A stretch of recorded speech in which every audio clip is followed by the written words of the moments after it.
అందరికీ నమస్కారం అండి. అందరూ ఎలా ఉన్నారు? మనం అందరం బాగుండాలని కోరుకుంటూ మన లైఫ్ టైల్స్కి స్వాగతం చెప్తాం. ఈరోజు మన కథ మూర్ఖుడు భక్తుడు. ఒక అడవికి దగ్గరగా ఉన్న ఊరిలో ఒక పేద బ్రాహ్మణుడు ఉండేవాడు. అతడి ఇంటి పక్కనే అడవిలో కట్టెలు కొట్టుకుని బ్రతికే మరొక పేదవాడు ఒక ఆయన ఉండేవాడు. ఉన్నట్టుండి కట్టెలు కొట్టేవాడి పరిస్థితిలో చాలా మార్పు వచ్చింది. వాడు తన చిన్న గుడిసెను వదిలేసి పక్కనే ఒక మంచి పెద్ద మేడ డాబా ఇల్లు కట్టుకున్నాడు. వాడి భార్య పిల్లలు విలువైన దుస్తులు ధరిస్తున్నారు. బ్రాహ్మణుడికి కట్టెలు కొట్టేవాడిలో వచ్చిన మార్పు చాలా ఆశ్చర్యం కలిగించింది.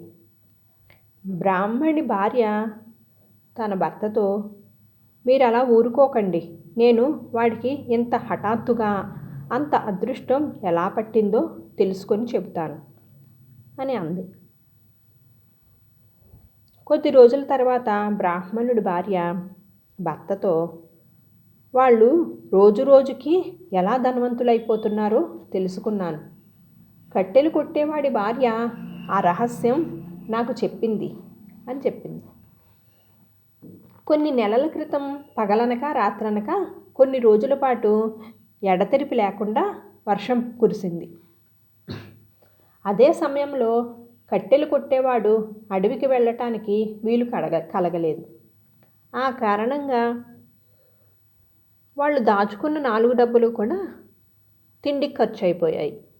ఆ తర్వాత 2 రోజుల పాటు తినటానికి ఏమీ లేక అందరూ పస్తులున్నారు. ఆ రాత్రి కట్టెలు కొట్టేవాడికి హఠాత్తుగా ఒక ఆలోచన వచ్చింది.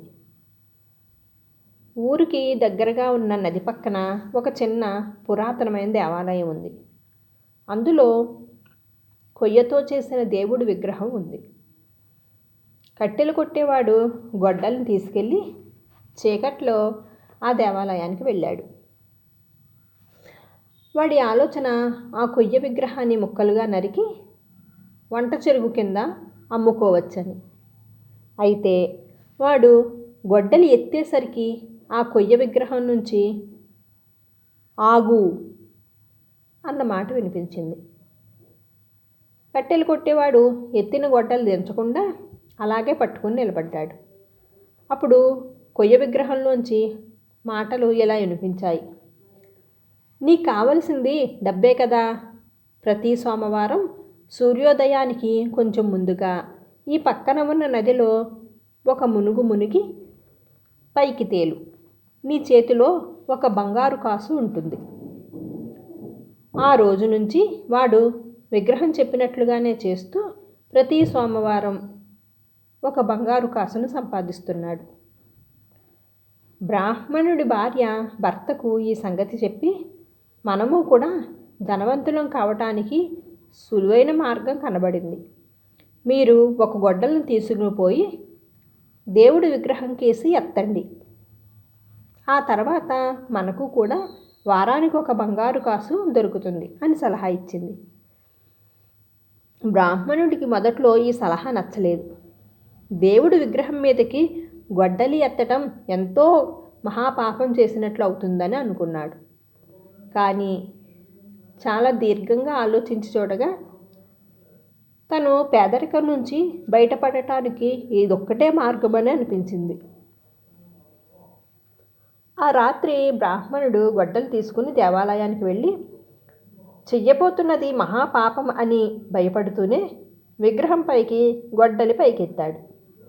కానీ విగ్రహంలో నుంచి ఎలాంటి శబ్దము రాలేదు.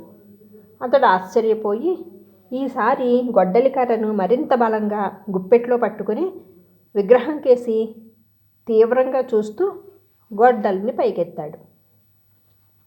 అదే సమయంలో కొంచెం దూరంలో ఉన్న దీపపు కాంతి విగ్రహం ముఖం మీద పడటంతో ఇప్పుడు బ్రాహ్మణుడు దేవుడి ముఖాన్ని స్పష్టంగా చూడగలిగాడు.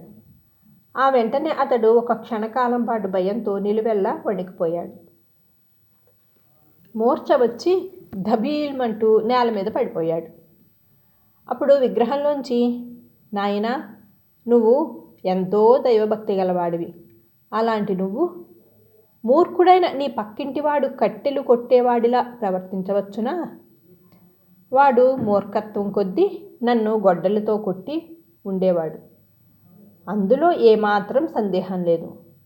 ఎందువలనంటే వాడి దృష్టిలో నేను కేవలం కొయ్యను మాత్రమే. కానీ నువ్వంత మూర్ఖంగా ఎలా ప్రవర్తించగలవు? ఆ మూర్ఖుడి పట్ల, భక్తుడివైన నీ పట్ల దేవుడికి ఒకే రకంగా ఉండగలనని నువ్వెందుకు అనుకున్నావు? ఒకవేళ నన్ను నువ్వు గొడ్డలితో కొట్టి ఉంటే నువ్వు మహాపాపివై ఉండేవాడివి. కారణం, దేవుడి విగ్రహం అంటే ఏమిటో నీకు బాగా తెలుసు. కట్టెలు కొట్టేవాడికి ఆ సంగతి తెలియదు. వేరువాడు, వాడికి నీపాటి జ్ఞానం లేదు అన్న మాటలు మూర్ఛ నుంచి తేరుకుంటున్న బ్రాహ్మణుడికి స్పష్టంగా వినిపించాయి. బ్రాహ్మణులు లేచి విగ్రహానికి నమస్కరించి ఇంటికి తిరిగి వచ్చాడు.